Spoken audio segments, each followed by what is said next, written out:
Célébration ce 11 juillet de la Journée internationale de la population. La journée est placée cette année sous le thème « Mettons en œuvre les engagements de la Conférence internationale pour la population et le développement ».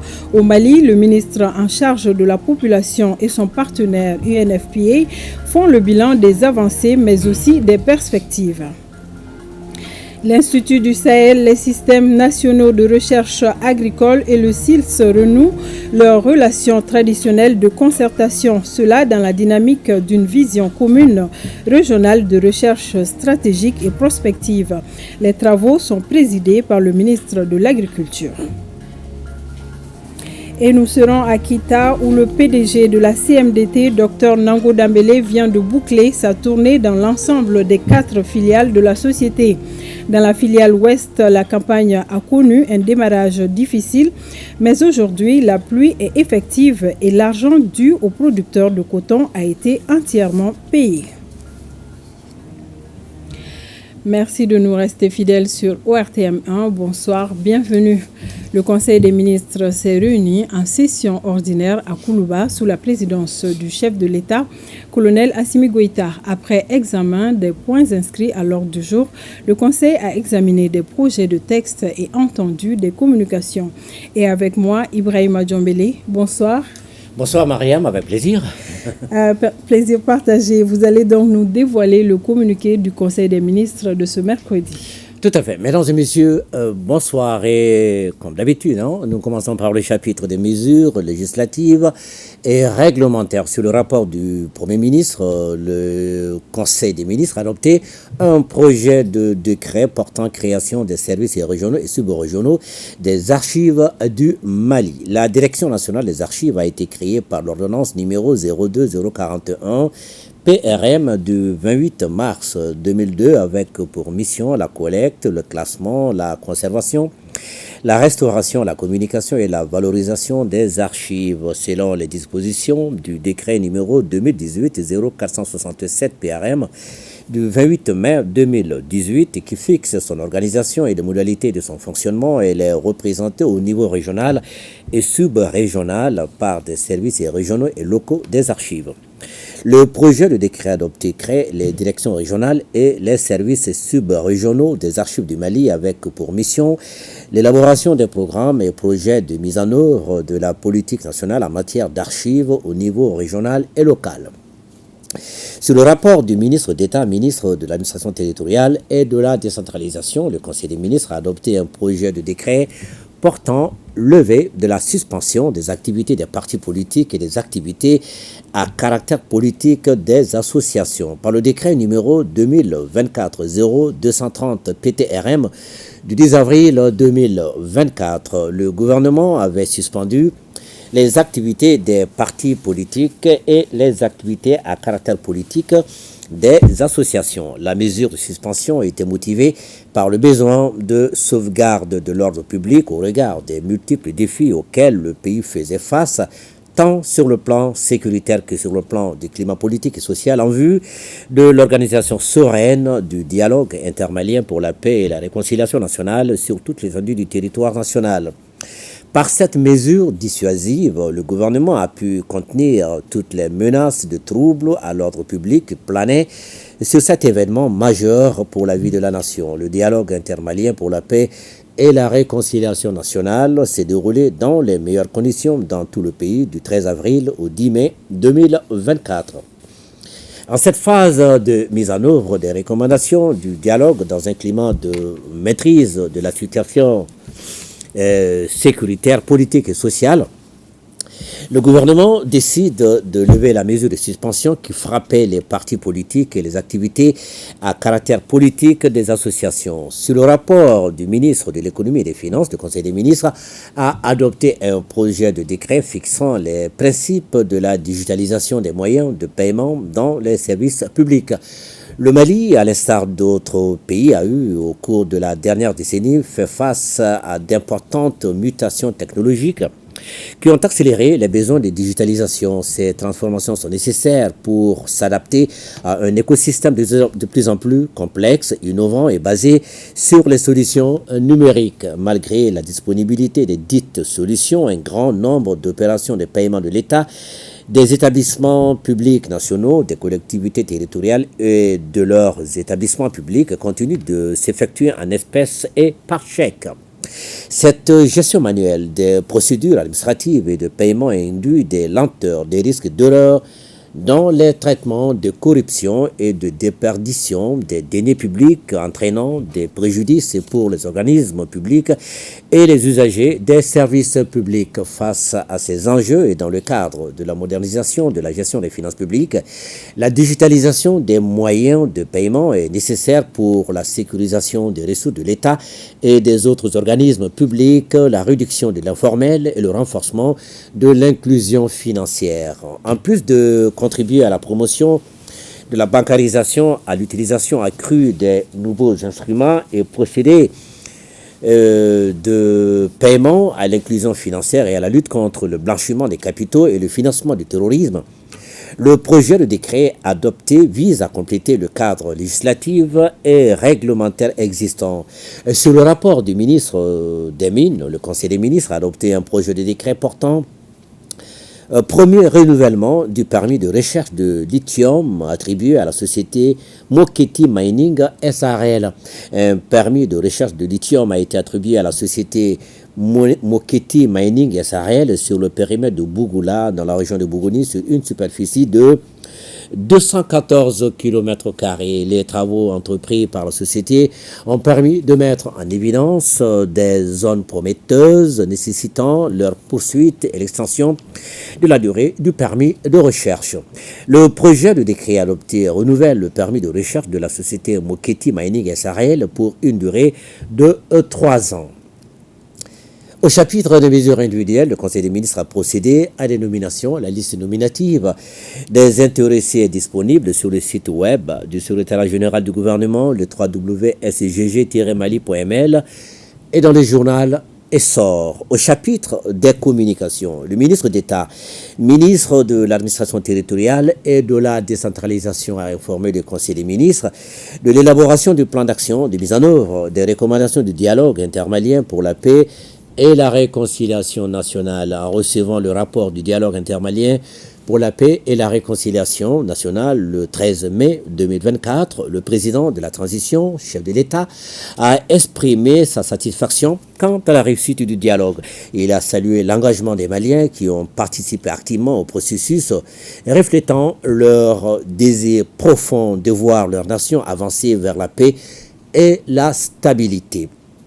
À cette occasion, le président de la transition a souligné que ce rapport ne signifie pas la fin du processus, mais le début d'une mise en œuvre rigoureuse de résolutions et de recommandations pour réaliser les aspirations profondes du peuple malien à la paix, à la réconciliation et au développement durable. C'est dans ce cadre que le président de la transition, chef de l'État, a instruit le ministre d'État, ministre de l'administration territoriale et de la décentralisation, de proposer un projet de plan d'action de mise en œuvre des recommandations du dialogue intermalien pour la paix et la réconciliation, en rapport avec ses homologues, en particulier le ministre chargé de la réconciliation. Le présent projet de plan d'action a été proposé dans ce sens. Le ministre de la Justice et des Droits de l'Homme, garde des Sceaux, a informé le Conseil des ministres de la remise du prix héros du rapport 2024 du département d'État américain en matière de lutte contre la traite des personnes. Le prix héros est décerné aux personnes qui sont distinguées par leurs contributions et leurs efforts dans le domaine de la lutte contre la traite des personnes à travers le monde, sans distinction de nationalité, de religion ou de race. Notre pays a été honoré d'être avec le Kenya, les seuls pays africains parmi les 8 autres lauréats sélectionnés dans 185 pays. Le lauréat du prix est Madame Samake Oumou Nyare, présidente du Comité national de coordination de la lutte contre la traite des personnes et les pratiques assimilées et coordinatrice du programme national intégré au ministère de la Justice et des Droits de l'Homme. La remise de ce prix à notre compatriote témoigne des efforts fournis par notre pays pour lutter efficacement contre la traite des personnes et les pratiques assimilées et de la volonté du gouvernement de respecter les droits humains. B. De la participation du Mali au 12e Forum juridique international de Saint-Pétersbourg, tenu du 26 au 28 juin 2024 en République fédérale de Russie. Les thématiques retenues au cours de ce forum portaient sur l'état de droit, le respect de la souveraineté et des intérêts des États-nations, sur les fondements de la stabilité mondiale et un avenir durable, ainsi que de l'émergence des principes d'un ordre mondial multipolaire, démocratique et juste, fondé sur les normes inscrites dans le droit international et le principe de bon voisinage. Au cours du forum, le ministre a participé à la session d'échange entre ministres de la Justice des pays représentés à la session plénière du forum et aux échanges avec le cabinet du procureur général de la Fédération de Russie. Cette mission a permis de renforcer la coopération juridique et l'échange d'expériences entre le Mali et la Fédération de Russie. Le ministre de la Refondation de l'État chargé des relations avec les institutions a informé le Conseil des ministres de la tenue prochaine de sessions d'appropriation du programme national d'éducation aux valeurs. Conformément à la vision du président de la transition, chef de l'État, le gouvernement a approuvé le programme national d'éducation aux valeurs. Ce programme vise à promouvoir une éducation civique, morale et patriotique basée sur le respect des valeurs et de la bonne gestion des affaires public. En exécution des instructions du président de la transition, chef de l'État, au fin d'engager le processus de réappropriation des valeurs sociales, culturelles et républicaines, le ministre de la Refondation de l'État a élaboré et validé un chronogramme de tenue des sessions d'appropriation du programme national d'éducation aux valeurs et son plan d'action 2023-2027. Ces sessions seront organisées à l'intention des membres des institutions de la République, de la haute administration, de l'État, des autorités administratives et indépendantes, des forces vives du district de Bamako, des régions et des Maliens établis à l'extérieur. Le ministre des Transports et des Infrastructures a informé le Conseil des ministres de la participation du Mali à la 73e session du comité des ministres de l'Agence pour la sécurité de la navigation aérienne en Afrique et à Madagascar. L'Agence pour la sécurité de la navigation aérienne en Afrique et à Madagascar est un établissement public international de sécurité de navigation aérienne et de météorologie aéronautique. Elle est chargée de la fourniture des services de la navigation aérienne dans les espaces aériens des 19 pays membres. La participation du Mali à cette réunion qui se tiendra le 26 juillet 2024 offre l'opportunité d'échanger sur les engagements de l'agence vis-à-vis de notre pays. Le ministre des Affaires étrangères et de la coopération internationale a informé le Conseil des ministres des conclusions de la participation de son Excellence le colonel Assimi Goïta, président de la transition, chef de l'État, au premier sommet de l'Alliance des États du Sahel tenu à Niamey le 6 juillet 2024. Aux côtés de ses pairs du Burkina et du Niger, le chef de l'État prit part aux travaux du sommet au cours duquel ils ont adopté les recommandations des différentes réunions ministérielles tenues successivement ici à Bamako, à Ouagadougou et à Niamey. Les chefs d'État ont ainsi adopté le traité portant création de la Confédération des États du Sahel, en abrégé Confédération AES. Par ce traité, les présidents Traoré, Goïta et Tchani ont défini les principes, les objectifs, l'organisation et les modalités de fonctionnement de la Confédération AES. Ils ont en outre adopté le communiqué final de la rencontre, la déclaration de Niamey et le règlement intérieur du collège des chefs d'État de la Confédération. Au terme de leur délibération, les présidents du Faso et de la République du Niger ont honoré Son Excellence, le colonel Assimi Goïta, président de la transition, chef de l'État, de leur confiance en le désignant président de la Confédération pour un mandat d'un an. En marge de son séjour à Niamey, le chef de l'État a rencontré la communauté malienne installée au Niger. La prochaine session ordinaire du collège des chefs d'État de l'AES est prévue en 2025. Le ministre de la Jeunesse et des Sports chargé de l'instruction civique et de la construction citoyenne a informé le Conseil des ministres de la tenue du 12e Forum mondial des ministres de la jeunesse et de l'éducation prévu du 21 au 28 juin 2024 en Corée du Sud. Ce 12e Forum mondial qui réunira les ministres de la jeunesse et de l'éducation d'une vingtaine de pays a pour objectif de ranimer et de renforcer la mentalité de la jeunesse mondiale. Il contribuera à identifier les problèmes de la jeunesse au fond, d'y apporter des solutions appropriées et de mettre en place des stratégies pour lui assurer un avenir meilleur. La participation du Mali à ce forum permettra de partager l'expérience malienne et de s'enrichir de l'expérience des autres pays participants au fin de mieux impulser l'action de construction citoyenne et de promouvoir le plein épanouissement des jeunes du Mali.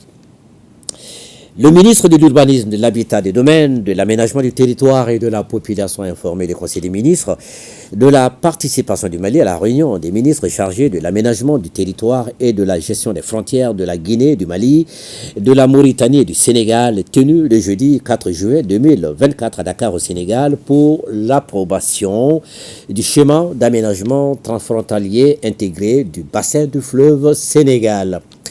Le schéma d'aménagement transfrontalier intégré du bassin du fleuve Sénégal est élaboré dans le cadre du programme de coopération transfrontalière de l'UEMOA.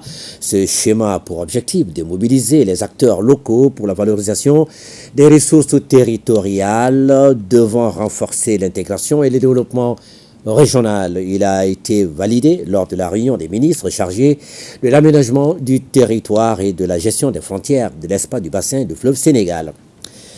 Le ministre de la Santé et du Développement social a informé le Conseil des ministres de la situation épidémiologique du pays marquée notamment par une augmentation du nombre de cas testés positifs de la maladie à coronavirus par rapport à la semaine précédente, par une diminution du nombre de cas confirmés de dengue comparé à celui de la semaine écoulée. Le président de la transition, chef de l'État, a appelé la population au respect strict des mesures de prévention et de lutte contre les maladies. Et voilà, Mariam, ce sera tout pour ce soir.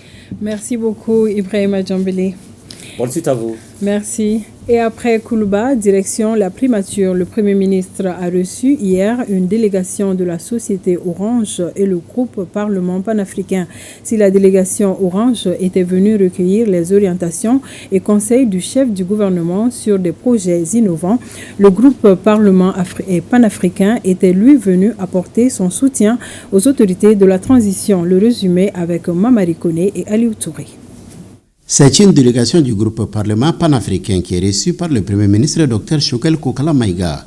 Cette association panafricaniste composée de plus de 600 membres à travers le monde est venue apporter son soutien et sa solidarité au gouvernement de la transition. Nous défendons les valeurs du Mali et nous avons un seul but, c'est de rassembler tous les Maliens de l'intérieur comme de l'extérieur et de montrer ce que c'est le Mali et de, bien entendu, accompagner la transition et ainsi que l'AES. Dans son intervention, le Premier ministre a partagé avec les membres du groupe sa perception des enjeux géostratégiques de la crise multidimensionnelle avec en toile de fond le processus de négociation de l'accord d'Alger, l'échec de l'aménagement, les tentatives infructueuses de partition du Mali ainsi que ce qu'il appelle volontiers le triomphe du mensonge sur la vérité. Les présidents tracent les grandes lignes, nous sensibilisons la population parce que c'est l'adhésion des masses qui peut faire aboutir une idée. Quand une idée s'empare des masses, personne ne peut l'arrêter. Mais quand ça reste seulement au niveau des dirigeants, là, on va les enlever, soit on les élimine, on les corrompt, ou bien ils vieillissent, ou ils meurent, et puis c'est fini. Mais quand c'est la masse, là, il y a toujours des gens qui vont venir prendre le flambeau. Une attestation a été remise au Premier ministre en guise de reconnaissance pour ses services exceptionnels, sa qualité et son dévouement pour le peuple africain.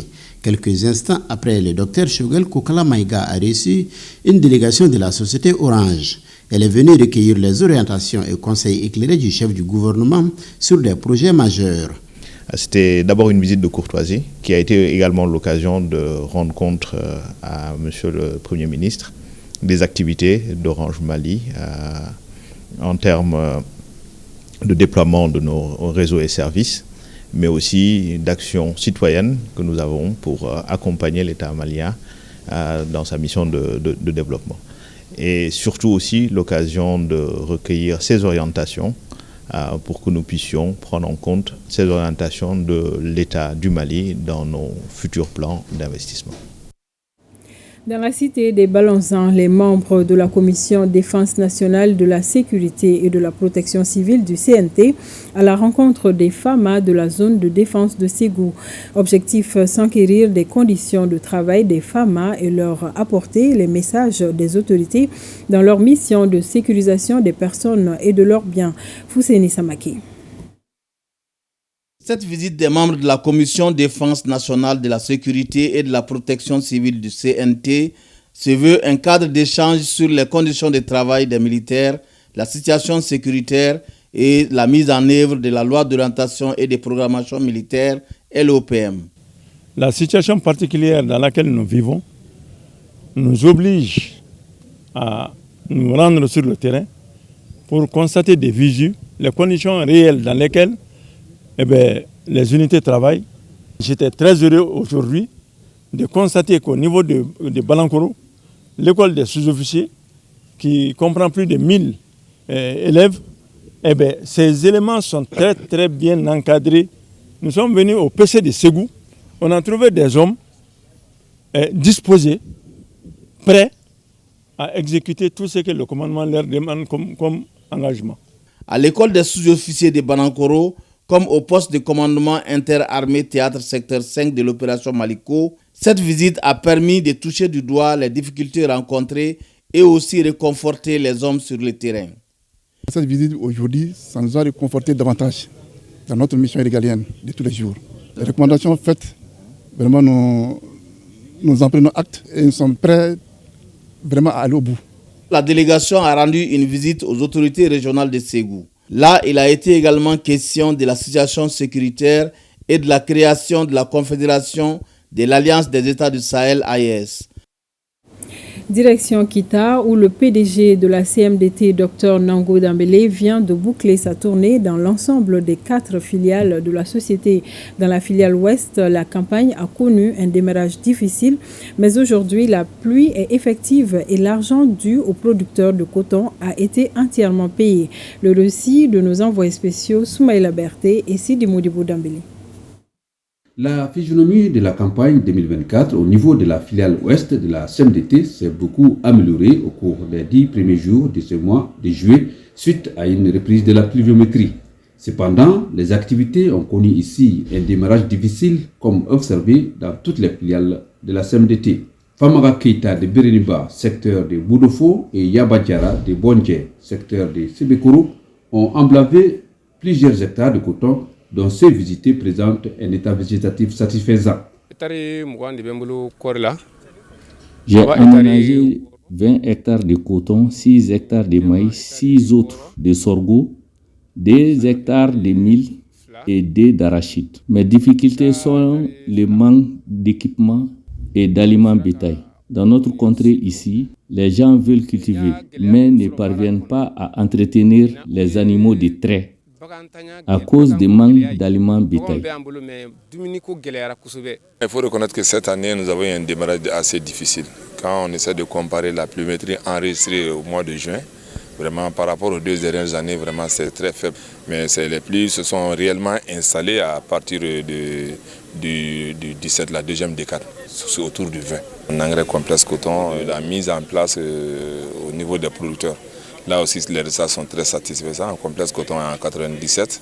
En complexe céréales, on est à 74. Et en Iré, on est à 46 et quelques. À la date d'aujourd'hui, nous avons vraiment mis à disposition toutes les recettes au niveau des producteurs. Partout dans ces échanges avec les producteurs de Kita, le PDG de la CMDT a mis en garde ceux qui s'adonnent à la vente frauduleuse des engrais subventionnés. Au niveau de Kita, le constat est qu'ils sont à peu près à 62% d'emblavure par rapport aux prévisions. Ça, c'est un bon taux, vu la caractéristique particulière de Kita. Généralement, la campagne démarre tardivement à Kita. Cette année, cette période de l'année à 62%, je pense que nous sommes optimistes. La campagne passée, nous avons constaté que le rendement à Kita est tombé jusqu'à 600 francs. Après les investigations, on s'est rendu compte qu'une bonne partie des engrais a été vendue. C'est pourquoi partout où je suis passé à Kita, j'ai mis l'accent particulier sur la vigilance que les AG doivent observer par rapport à cette situation. J'insiste là-dessus. On ne peut pas subventionner l'engrais et que des gens se permettent de prendre cet engrais. Non seulement ils ne le vendent pas au Mali, mais ils le vendent à l'extérieur. Ça, c'est inacceptable. Si le rythme de la pluviométrie observé pendant le début de ce mois de juillet se poursuit, la campagne 2024 atteindrait les objectifs visés, espèrent les visiteurs.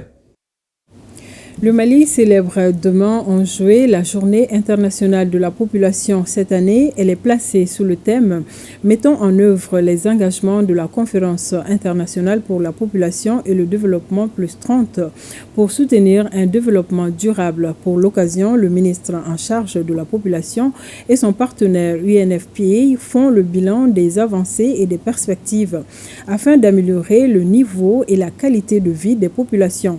La synthèse de leur message avec Sokona Kamisoko.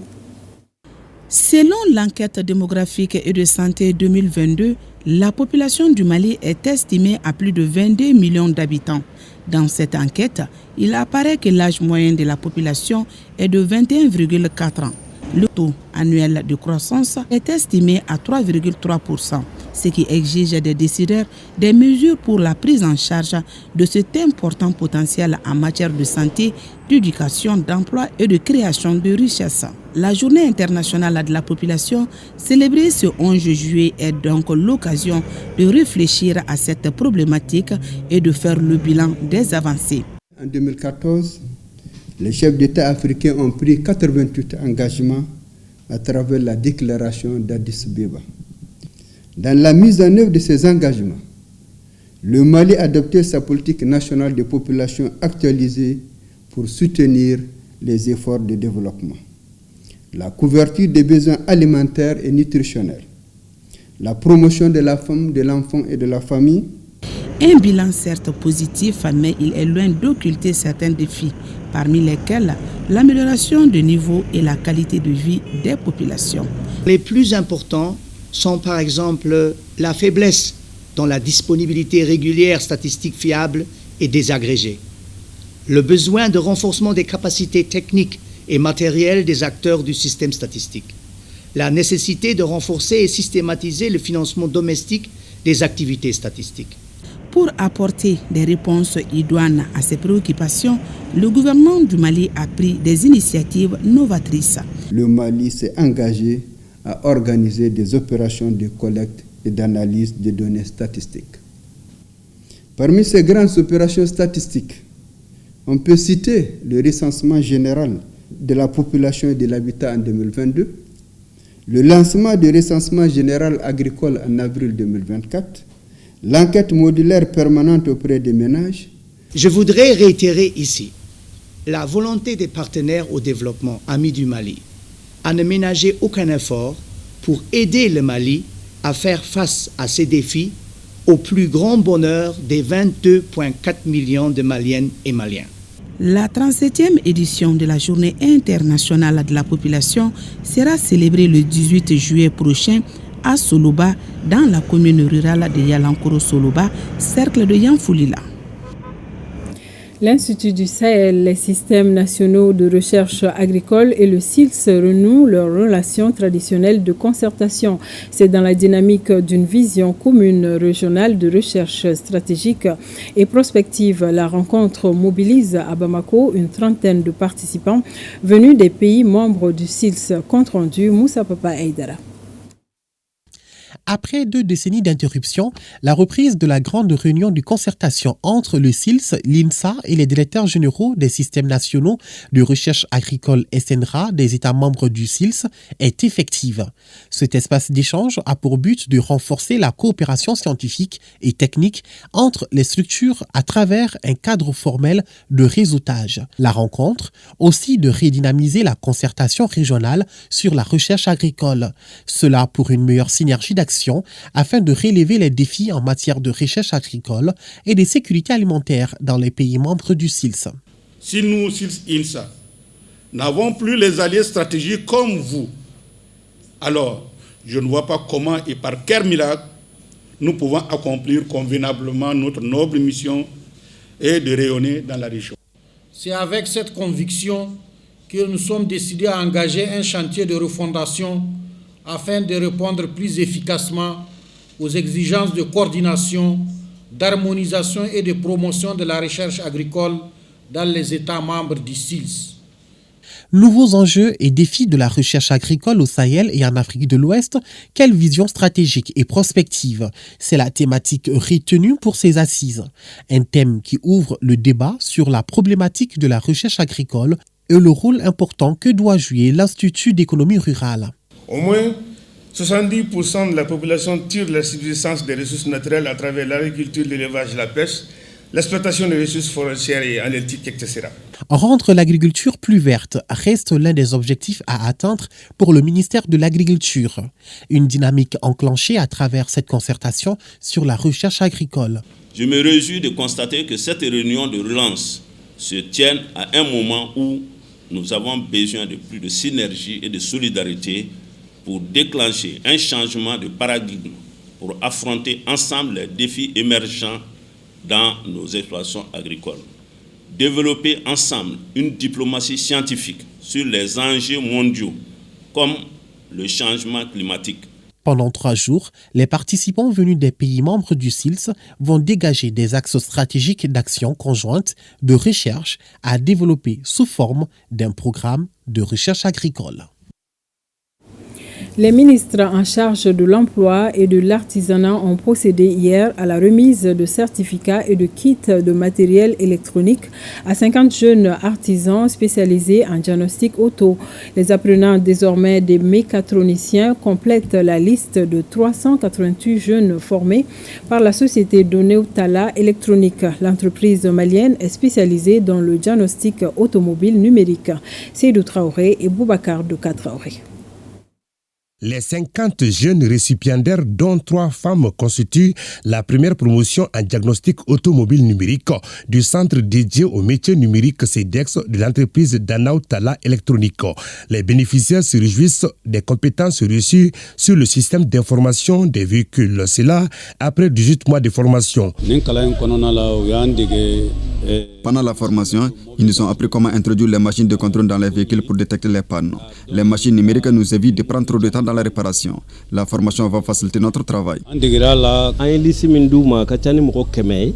La société a sélectionné d'abord 25 artisans, puis 25 autres sur une liste de plus de 100 personnes.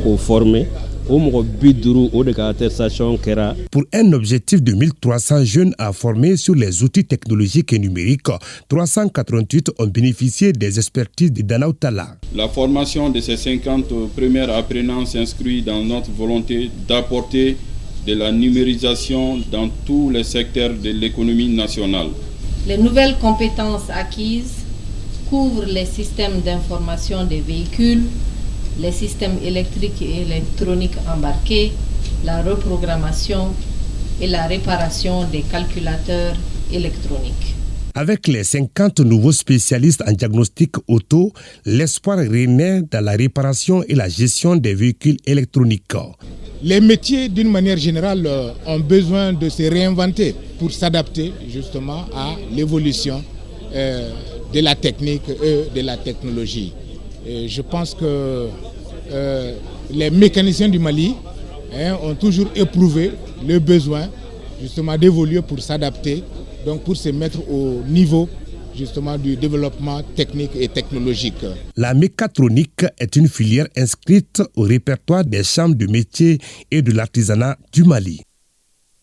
L'autorité de protection des données à caractère personnel s'engage à garantir des données des investisseurs et des demandeurs d'emploi via l'Agence pour la promotion des investissements au Mali. Les 2 structures ont signé une convention de partenariat ce matin dans ce sens. Awadit Makamara. Des paraphes qui ouvrent une nouvelle ère dans la collaboration entre l'autorité de protection des données à caractère personnel et l'Agence pour la promotion des investissements au Mali. En effet, l'acte du jour scelle un partenariat dynamique de confiance et de sécurité dans la gestion des dossiers, des candidatures ou de recherche d'emploi. Les intéressés peuvent désormais avancer avec l'assurance que leurs informations personnelles sont entre de bonnes mains, utilisées uniquement de manière confidentielle. La présente convention repose sur plusieurs axes de coopération. La sensibilisation et l'accompagnement des investisseurs dans leur mise en conformité, le partage d'expériences, le renforcement des capacités des services techniques de l'API Mali. Cette collaboration renforcera la visibilité et la crédibilité des deux institutions auprès des acteurs économiques, des partenaires internationaux et du grand public. Des investissements sûrs dans un environnement plus sécurisé. Voilà l'un des objectifs de API Mali qui se voit concrétisé à travers cette cérémonie de signature. Nous avons une masse d'informations à la fois sur les entreprises et sur les individus parce que beaucoup de nos entreprises sont des entreprises individuelles. Ce qui fait ressortir la nécessité de cette collaboration. Cette collaboration soit le début d'une expérience qui va être profitable pour les 3 P que je vais citer, qui est d'abord le pays, les parties prenantes que sont l'APDP et l'API Mali, enfin profitable pour nos populations. En somme, chacune des 2 parties s'engage à respecter les clauses de la Convention au grand bonheur des demandeurs d'emploi. La protection civile, ouverture des travaux d'un atelier de validation sur la stratégie nationale pour la réduction des risques de catastrophe du Mali. Pendant 2 jours, les participants devront analyser le document soumis à leur appréciation pour validation. Youssouf Diakité, Aruna Diarra. Les responsables du ministère de la Sécurité et de la Protection civile et d'autres départements sectoriels valident le document relatif à la stratégie nationale de réduction des risques de catastrophes du Mali. Un document dont la réalisation a mobilisé certains partenaires du Mali, notamment le programme des Nations Unies pour le développement PNUD. Au cours de la décennie 2008-2018, plus de 157 millions de personnes vivant en Afrique étaient directement ou indirectement touchées par des catastrophes, dont la majorité était associée à des catastrophes naturelles. Les catastrophes les plus fréquentes sont les risques hydrométéorologiques, notamment les sécheresses et les inondations. Le représentant du directeur général de la protection civile a insisté sur une participation active de tous pour un document harmonisé qui répond aux aspirations du peuple malien. Une meilleure information météorologique et climatique et d'alerte précoce est nécessaire tant au niveau national qu'au niveau des individus pour que le gouvernement, les communautés et les secteurs privés puissent mieux planifier et s'adapter à ces changements. De même, une meilleure réponse aux urgences est un facteur crucial pour les populations. À cet effet, le gouvernement du Mali a adopté en 2015 une stratégie nationale pour la réduction des risques et des catastrophes pour une période de 5 ans. Les travaux sont programmés pour 2 jours. L'Institut néerlandais pour la démocratie multipartiste a organisé samedi un café citoyen à l'intention des auditeurs des écoles politiques et démocratiques. Le thème de ce café citoyen était « Contrôle citoyen de l'action publique, gage de bonne gouvernance et du développement local ». Aloussine Touré a suivi cette formation. Voici son compte rendu. C'est à travers un panel que les experts partagent leur expérience avec les auditeurs. Cette formation est une activité du programme d'éducation et de formation démocratique et politique qui est un des aspects de l'intervention de l'Institut néerlandais pour la démocratie multipartiste. L'objectif est de contribuer à l'émergence d'une citoyenneté responsable et l'émergence de jeunes leaders civiques et politiques qui s'engagent à mettre en place une gouvernance démocratique au Mali. Cette année, on a pris le thème sur le contrôle citoyen de l'action publique, qui est un thème qui intéresse les collectivités, mais aussi l'administration, et qui permet aux jeunes de mieux comprendre qu'est-ce que c'est que le contrôle citoyen de l'action publique, comment jouer leur rôle pleinement sur cette thématique-là. L'Institut néerlandais pour la démocratie multipartiste est installé au Mali depuis 2012. C'est seulement en 2018 qu'il a ouvert un bureau au Mali. Il s'agit en gros pour l'Institut de promouvoir une démocratie juste, inclusive et participative. À l'intérieur de l'Institut, nous avons ce programme Préfodeb, qui est un programme axé sur la formation des jeunes de 18 à 35 ans sur diverses thématiques. Le programme d'éducation et de formation démocratique et politique est un programme triennal qui s'achève en 2024. Il a déjà formé plus de 350 jeunes dans les centres de Bamako, Ségou et Mopti. Un mot sur l'AES avec ces messages qui nous est parvenu. L'Association malienne des droits de l'homme, l'association Sigida Kanou, la Fédération nationale des associations des femmes rurales du Mali salue la tenue du premier sommet ordinaire des chefs d'État des pays de l'AES, la MDH, qui se félicite particulièrement de l'adoption du traité portant création de la Confédération de l'AES. Tous saluent en outre la désignation du président de la transition, le colonel Assimi Goïta, pour assurer la présidence de la Confédération. À présent, nous allons à Bougouni, ensuite à 100 pour la restitution du rapport annuel 2023 du Sincère ANR. L'objectif est d'informer les forces vives des différentes régions sur le contenu du dit rapport. Jafar Aïdara et Idrissa Kone sont nos correspondants. Le comité indépendant de suivi et évaluation des recommandations des Assises nationales de la refondation s'est engagé à rendre compte du rapport 2023. La population malienne avait recommandé 517 recommandations et le président de la transition, chef de l'État, s'est engagé à les rendre effectives. Et donc pour ça, il a instruit le gouvernement à procéder à leur mise en œuvre. Je voudrais d'abord féliciter le comité indépendant de suivi de la mise en œuvre des recommandations issues des Assises nationales. En fait, quand on voit le déroulement des Assises nationales de la refondation, depuis le niveau communal, le niveau régional jusqu'au niveau national, nous essayons de disposer d'un comité de suivi pour que ces recommandations issues exprimées par la population, si on parle des peuples, puissent être exécutées. Cette rétition aux populations du Bani-Monotier et aux services techniques de la région a pour objectif de servir de relais pour une grande diffusion du document à travers toute la région. La restitution de ce rapport répond à l'impérieuse nécessité de partage et d'information à l'attention du grand public et d'associer tous les acteurs au processus de mise en œuvre des recommandations de la refondation de l'État. À noter que le Sincère ANR a remis le rapport annuel de 2023 au gouverneur contenant les 517 recommandations issues des Assises nationales de la refondation. La campagne...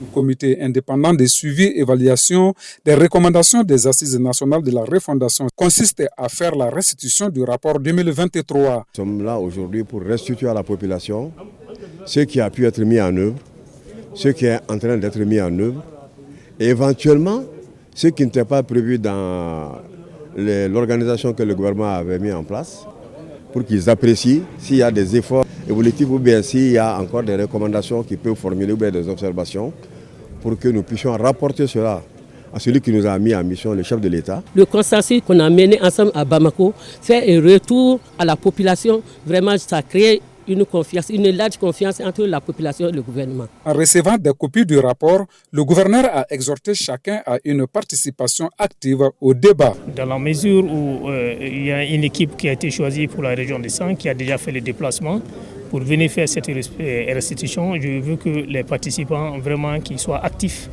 et qui participent pleinement à ces ateliers-là pour qu'on puisse avoir le résultat escompté.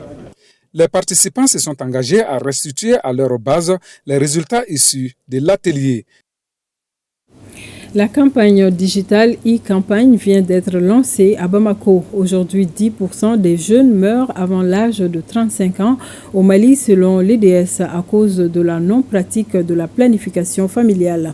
À travers cette campagne, l'Office national de la santé et de la reproduction veut contribuer à la réduction de cette mortalité. Le directeur de l'ONASER était face à la presse lundi pour expliquer l'objectif de e-campagne. Compte rendu, Maïmouna Doumbia. Vu le résultat positif de la campagne précédente, l'Office national de la santé et de la reproduction, l'ONASER et ses partenaires jugent nécessaire de lancer une autre campagne cette année dénommée la campagne digitale ou e-campagne. Là, il s'agit de sensibiliser les populations sur les avantages de la planification familiale sur les réseaux sociaux. La première édition nous a amené à franchir le cap du million de jeunes à toucher et qui ont été touchés en termes de mobilisation autour de la thématique planification familiale, dépistage du cancer du col, santé de la reproduction généralement. Et cette édition a un objectif encore plus grand. Et cet objectif plus grand qui doit nous amener autour des 3 millions de jeunes, jusqu'à 4 millions de jeunes à mobiliser à travers le pays. Les journalistes ont posé de nombreuses questions relatives à l'avortement, à la planification familiale, afin de mieux s'informer sur la campagne et toucher le maximum de cibles. Les jours à venir, vous allez voir que nous allons occuper d'une manière confortable tous les réseaux sociaux, à travers vraiment l'information et le partage. Donc pour vous dire que c'est une campagne d'1 mois, pour vraiment toucher les jeunes. Après avoir donné le coup d'envoi de la campagne digitale, le directeur n'a pas manqué de demander l'appui des médias pour accompagner sa structure durant 1 mois de mobilisation, sensibilisation, d'information et de communication. Cérémonie de lancement ce mercredi à Caille de la distribution des appuis, hébergements et des bourses mamans aux filles des écoles de la fondamentale 2. L'activité est soutenue par le projet SWED dans les régions de Caille et Kita en vue de maintenir et assurer la scolarisation des filles à l'école. Kansoutou Kanouté. Des bourses au moment de 2336 filles, dont 1651 filles pour les écoles de la commune urbaine de Caille et des appuis hébergements aux tuteurs ou tutrices de 2050 filles des écoles fondamentales 2, dont 1001 filles pour la commune urbaine de Caille. Par rapport à l'appui hébergement, vous avez un sac de 50 kg de riz, et un sac de 50 kg de maïs et un sac de 25 kg de sel qui est remis à chaque partenaire. C'est une réponse à des mesures d'urgence. Ce projet répond à cette urgence-là. C'est que pratiquement dans les zones, ça permet de récupérer les enfants qui n'ont pas eu la chance d'aller à l'école et de les réinsérer dans le système classique qu'on appelle la SASP. La réussite de notre intervention est tributaire d'un certain nombre de facteurs, notamment la disponibilité des moyens financiers et logistiques, l'étroite et franche collaboration avec les services techniques comme l'académie, les CAP, la promotion de la femme, de l'enfant et de la famille, dont les appuis n'ont jamais fait défaut. Plusieurs stratégies ont été initiées par le projet SWED au bénéfice des filles, augmentant les taux de scolarisation et maintien à l'école. Ainsi, les rendements scolaires des filles au niveau de 136 écoles fondamentales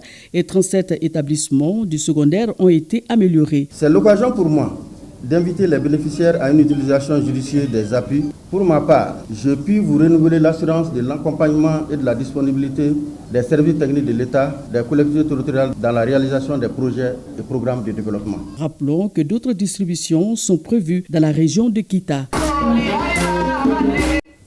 Un mot de religion, la paroisse de Yasso dans la région de San vient de tenir du 5 au 7 juillet la 8e édition du Festival des chorales. L'événement qui a regroupé 13 chorales de toutes les tendances chrétiennes s'est déroulé sous le thème « Jeune, sois responsable et engage-toi pour ton autofinancement ».